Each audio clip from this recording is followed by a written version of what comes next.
ስልጣን እኮ በእንደዚህ አይነት ሁኔታ አይቆይም፣ አይጸናም። ሀገር እኮ በእንደዚህ በተጭበረበረ በዚህ በብልጭልጭ ነገር እኮ አትመራም። ሀገር በእንደዚህ አይነት ሁኔታ አትመራም። ዶክተር አብይ እግዚአብሔር እስከ ቀጠረልህ ቀን ድረስ ትቀመጣለህ። እንዲህ አርሰናልን ሰብስበህ ፎቶ አስይዘህ የፈለገውን ነገር ብታደርግ እግዚአብሔር ያለልህን ቀን አታልፋትም። እግዚአብሔር ባላት ቀን ከዙፋን ትነሳለህ። በእንደዚህ አይነት ሁኔታ ዙፋንን አታጸናም። የህዝብን ልብ በእንደዚህ አይነት ሁኔታ አታገኝም። እባክህን ዶክተር አብይ አደብ ግዛ። ወደ ቀልብ ተመለስ። ወደ መጽሐፍ ቅዱስ ወደ ቃሉ ተመለስ። ቃሉን አውቃለሁ ትላለህ። ቃሉን ካወቅ መንግስት የሚጸናው በጉልበት፣ መንግስት የሚጸናው በሰራዊቱ ብዛት አይደለም። መንግስት ከላይ ነው። ንግስና ከላይ ነው። ዙፋን ከላይ ነው። በእንደዚህ አይነት ሁኔታ የለም። ይህ ሊባኖስ ሚዲያ ነው። ሰብስክራይብ፣ ሼር፣ ላይክ አድርጉ። ሁሉም ሰው ይስማው እንዴ! እናም ይስማው የሚባል ስም ይስማው። ስለዚህ ይስማው፣ ሁሉም ሰው ይስማ። ሰብስክራይብ አድርጉ፣ ሼር አድርጉ። ምን አታወጡበት፣ ገንዘብ አትከፍሉበት፣ ምን አትሉበት። ምን እንደዚህ እንዳንገበገባችሁ አላውቅ። እንዲህ ለምን? ኧረ እናንተ ውርደት ነው እውነት። በነፃ ለምታደርጉን ነገር አይሆንማ እንዴ! እንዲህ አድርጉ፣ ሸር አድርጉ። ኧረ ተው እንጂ እንናገር። ኧረ አፋችንንማ አትለጉሙት፣ እንናገራለን። ነፃ ትግል ማለት እኮ ይሄ ነው። ሰላማዊ ትግል ማለት ይሄ ነው። ሰላማዊ ትግል፣ የትጥቅ ትግል እዛ ነው ያሉት። የትጥቅ ትግሎች እዛ ነው። እነሱ እዛው ይዘዋል። እኛ ደግሞ ሰላማዊ ትግል ነው። ሰላማዊ ትግል ማለት ደግሞ ይሄ ነው። ስለዚህ ይሄን ሰላማዊ ትግል ምንድን ነው ስንባል ይሄ ሰው እየተገደለ ነው፣ እየታረደ ነው። ምንድን ነው አሩሲ ውስጥ 8 ዓመት ሙሉ ሰው እየተጨፈጨፈ እየታረደ ነው። ወለጋ ውስጥ እየተፈናቀሉ ነው። በተፈናቃይ በየመጠለያው ተፈናቃይ አለ። በሳምንት 10 ኪሎ ምናምን ጤፍ እህል እየተሰጠው የሻገተ እየተንከራተተ እየሞተ ነው ያለ። ስለዚህ ዶክተር አብይ እባክህን እግዚአብሔር እስካለልህ ቀን ድረስ እባክህን ህዝብን አታሰቃይ። ህዝብን አሰቃይቶ፣ ህዝብን አሳዶ፣ ህዝብን ገሎ በዙፋኑ ላይ የሚጸና መንግስት የለም። ዙፋን የሚጸናው በእግዚአብሔር ኃይል ነው። እግዚአብሔር ነው ይህን ስልጣን የሰጠ። እግዚአብሔር እስከሰጠ ድረስ ደግሞ እግዚአብሔር ያነሳዋል። በትክክል ካልሄድክ እግዚአብሔር የቀጠረልህን ቀን እንኳን ያሳጥረዋል። በትክክል ካልሄድክ። ስለዚህ ለምን ይሄ ሁሉ ለኢትዮጵያን ህዝብ ለማታለል ይሄ ሁሉ ምን አስመጣ? በአርሰናል ይሄ ሁሉ የምታየው በአርሰናል የገጽታ ግንባታ የአርሰናል ስፖርት ምናምን። በዚህ ላይ ለአርቲስቶቻችን ክብር ይገባቸዋል። አርቲስቶቻችን አናደርገውም፣ አንዘፍንም። ሰው እየሞተ አንዘፍንም። ሰው እየተገደለ አንዘፍንም። ጉሮ ሸባይ አንልም። ቤተ ክርስቲያን ማምለኪያችን እየተቃጠለ ጉሮ ሸባይ አንልም።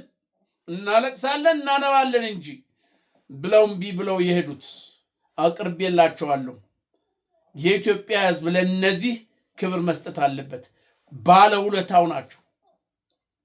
የአዲስ አበባ ህዝብ በሙሉ ይሄ ጨው የላሰ ነው፣ ሆዳም ነው። ጨው የላሰ ይሄ የምታዩት ሁሉ ጨው የላሰ ነው።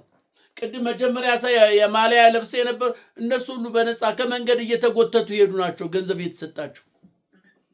በእንደዚህ አይነት ሁኔታ የህዝብን ልብ መያዝ አይቻልም። በእንደዚህ አይነት ሁኔታ ሀገርን መምራት አይቻልም። ዶክተር አብይ ልንገርህ፣ ማን ይንገርህ? እኔ እነግርሃለሁ ብትሰማ፣ በእንደዚህ አይነት ሁኔታ መንግስት አይጸናም። ንጉሥ በሰራዊቱ ብዛት አይድንም። ይሄው ሰራዊቱ እርስ በርስ እየተባላል ነው። የእግዚአብሔር ጊዜ ገና ስለሆነ እንጂ እኮ መንግስት ከፈረሰ ቆይቷል። ዶክተር አብይ የእግዚአብሔር ሰዓትና ጊዜ ስላልደረሰ፣ ከወንበሯ ላይ የምትነሳበት ጊዜ ስላልደረሰ፣ የተቀጠረልቀን እግዚአብሔር የቀጠረልቀን ስላልደረሰ እንጂ መንግስት እኮ በኢትዮጵያ ምድር የለም፣ ፈርሷል። የመንግስት ሚዲያዎች እኮ ናቸው። ኢቲቪ እኮ ነው ከእገታ ከአፈና 5 ቢሊዮን ብር አገኘን መንግስት ያለ። ይሄ አያሳፍርም? ይሄ ውርደት አይደለም? መንግስት ህዝቡን ከእገታ ይጠብቃል እንጂ፣ ከሌቦች ይጠብቃል እንጂ፣ ከአስገዳዮች ይጠብቃል እንጂ ራሱ አፋኝ ራሱ አጋች ሆኖ 5 ቢሊዮን ብር አገኘ። ይሄ አያሳፍርም? አያሳፍር? እንደው ይሄ እኮ የእግዚአብሔር ጊዜ ስለደረሰ ነው እንጂ የራስን ገመና አውጥቶ በአደባባይ መናገር ማለት የእግዚአብሔር ጊዜ እንደደረሰ እወቅ እያለ ነው። ከወንበሩ የምትነሳበት ጊዜ ደረሰ፣ ላነሳ ነው እያለ እግዚአብሔር እየተናገረ ነው። ብታውቅበት ራስን በራስ እያጋለጥክ እኮ ነው ያለው። አግቻለሁ እያልክ እኮ ነው፣ እያጋለጥክ እኮ ነው። የእግዚአብሔር ጊዜ ደረሰ። ይሄው እግዚአብሔር እኮ እየደረሰል ነው፣ እየነገረ ነው። ንስሐ ግባ እያለ ነው። እምትሰራውን ራስ እያጋለጥክ ነው።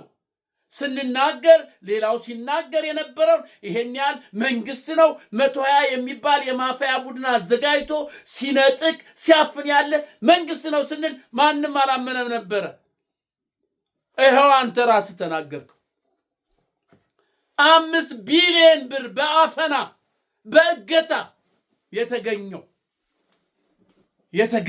ተመልከት። እናንተ ኢትዮጵያኖች ስሙ፣ ልብ ብላችሁ ስሙኝ። 5 ቢሊዮን ብር በእገታ መንግስት ያገኘው።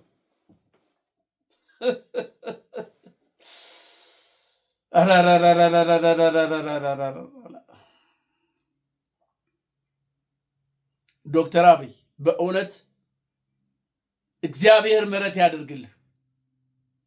እግዚአብሔር ምህረት ሊያደርግልህ ነው። ይሄንን ነገር እንደዚህ በአደባባይ እንድትናገር ያደረገ እግዚአብሔር እየተናገረ ነው። ንስሐ ግባ፣ የተደበቀ ነገር የለም፣ የሚደበቅ ነገር የለም። ንስሐ ግባ እያለህ ነው። በየቦታው የሚፈሰው ደም፣ በየቦታው ሬሳቸው የጅብራት የሆኑ የነሱ ሁሉ ደም ምን እየተጠረቃቅሞ ንስሐ ግባ፣ ለመንግስተ ሰማያት እንድትበቃ እያለህ ነው፣ እየተናገረ ነው። ራስህን በራስህ እግዚአብሔር እየነገረ ነው። 5 ቢሊዮን ብር በአፈና በእገታ የተገኘው መንግስት ያገኘው። ይሄ እንደ ጀብዱ ሲነገር እናንተ ኢትዮጵያ እስቲ ልብ በሉ። በእርግጥ እኮ ከአብይ የኢትዮጵያ ህዝብ እኮ አብይን ከልቡ አውጥቶታል። የለም እኮ ልቡ ከአብይ ጋር የለም።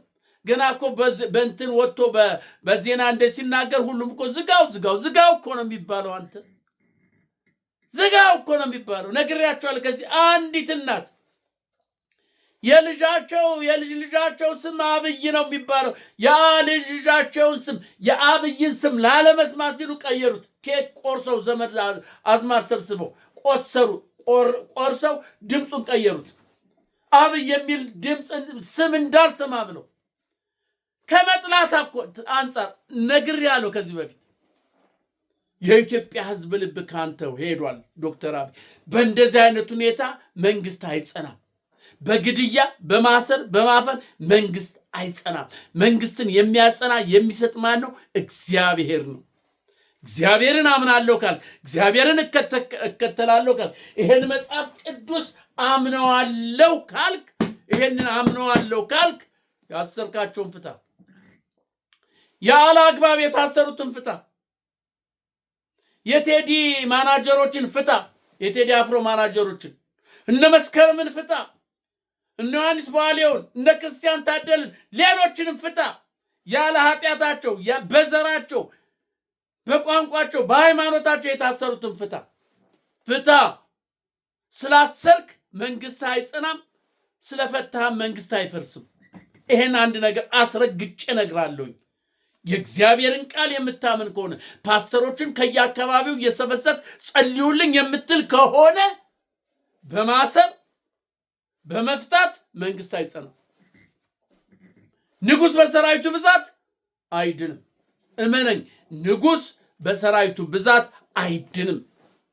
ይሄው ሰራዊቱ እኮ እርስ በርስ እየተጋደለ ነው፣ እየተባላ ነው። ትሰማለህ፣ ታያለህ፣ ሪፖርት ይደርሳል። እርስ በርሱ ጦሩ እርስ በርስ ጦር አፍሰህ የወሰድከው የከተትከው የማገርከው እርስ በርስ እየተባላ ነው።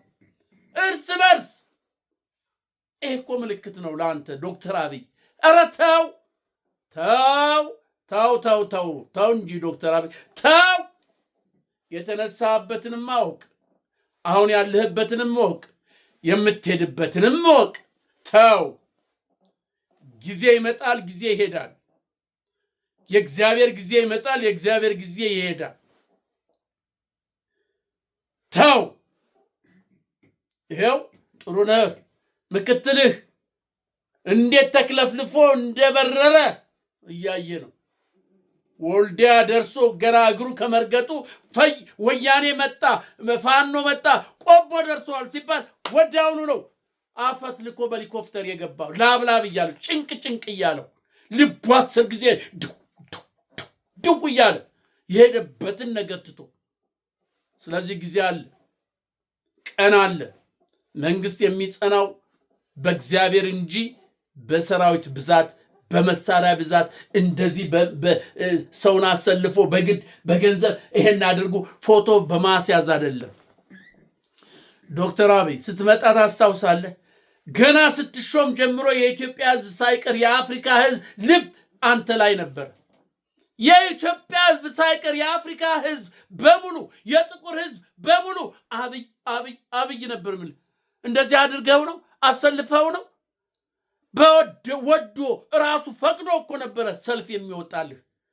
ራሱ ወዶ ፈቅዶ ራሳቸውን እኮ አካላቸውን እኮ ያጎደሉልህ አንተ ውጣ ብለው አይደለም፣ ለአንተ ብለው ነው። ግን ነገሮች እየተገለበጡ መጡ። እየገለበጥካቸው መጣ። ትዕቢት መጣ፣ ጉራ መጣ፣ ከኔ በስተቀር የሚል መጣ። ትዕቢት ደግሞ ውድቀትን ትቀድማለች መጽሐፍ ቅዱስ የሚለው። ስለዚህ ለጋሲን አሳምር። ጊዜ ደርሷል፣ ቀን ደርሷል። መንግስት ፈርሷል። ግን የእግዚአብሔር ጊዜ ገና ስለሆነ እንጂ መንግስት የኢትዮጵያ ሕዝብ ልብ ካንተ ወጥቷል። መንግስት ፈርሷል። ሰራዊቱ ፈርሷል፣ ተበታትኗል። እርስ በርስ እየተባላ ነው፣ እየተጋዳደለ ነው። ስለዚህ ለጋሲን አሳምር። በእንደዚህ አይነት ሁኔታ ዙፋንን ልታጸና አችልም። በተጭበረበረ ምርጫ ዙፋንን ልታጸና አችልም። እንኳንስ በተጭበረበረ ቀርቶ መላው የኢትዮጵያ ሕዝብ ሆ ብሎ ቢመርጥህ እግዚአብሔር ጊዜ ከደረሰ አትቀመጣትም፣ ትነሳለህ። ግን ለጋሲን አሳምር። ይሄ ፓስተር ምናምን ወንጌላዊ እያልክ በዙሪያ ያሰበሰቀው ይሄን አይነግሩም። እኔ ግን እነግርሃለሁ።